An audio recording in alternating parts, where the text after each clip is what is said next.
একটা দিয়ে হয় না তোর? এই মেয়েকে তোমার বুঝাই বলতেছি। কিসব বুঝাবি তুই আমাকে? তুই আমার বয়ফ্রেন্ড চাস? আমি তোমায় বুঝাই বলতেছি। এই তুমি ওরে বলো নাই? তুমি ওরে বলো নাই তোমার সাথে আমার 3 বছর সম্পর্ক তুমি বলো নাই? আমি তো অফিসে মুখ দেখাতে পারছি না। কি করছিস তুই? তুই তো বলছিস আমি এই ছেলেকে ভালোবাসি মা। এই ছেলেকে ছাড়া আমি থাকতে পারবো না। এই ছেলের সাথে তোর কোনো ধরনের সম্পর্ক থাকা চলবে না। আমি এই ছেলেকে ছাড়া থাকতে পারবো না বাবা। আমি পারবো না। রাহুল, ওই মায়ের কোনো মান সম্মান আছে নাকি? ভাই শোন, তুই হাজের জীবন থেকে বাদ দিয়ে দে। জেরিন মেয়েটা অনেক ভালো, তুই বুঝতেছিস না কেন? আমার মেয়ে অনেক অনেক আদরের। ওর বিয়েতে আমি অনেক টাকা খরচ করবো, অনেক ধুমধাম করে বিয়ে করাবো।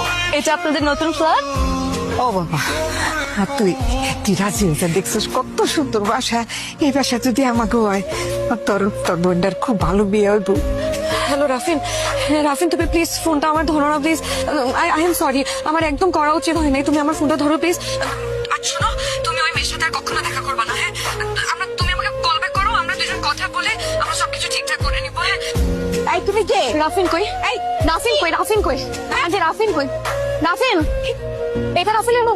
এটা রাফিন, রাফিন এটা রাফিন, রাফিন, রাফিন রুম কোনটা? রাফিন রুম কোনটা? রাফিন রুম কোনটা? I'm sorry. তুমি আমাকে আচ্ছা শোনো, তুমি আমার কথা শোনো, তোমাকে মাফ করে দাও।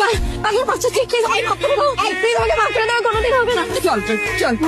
হ্যাঁ প্লিজ নিয়ে যান আপনাদের মেয়েকে। আপনাদের মেয়ে আমার হাজবেন্ডের জীবনটাকে একদম হেল বানিয়ে রেখেছে। রাফিন বলো, তুমি সবাইকে বলো।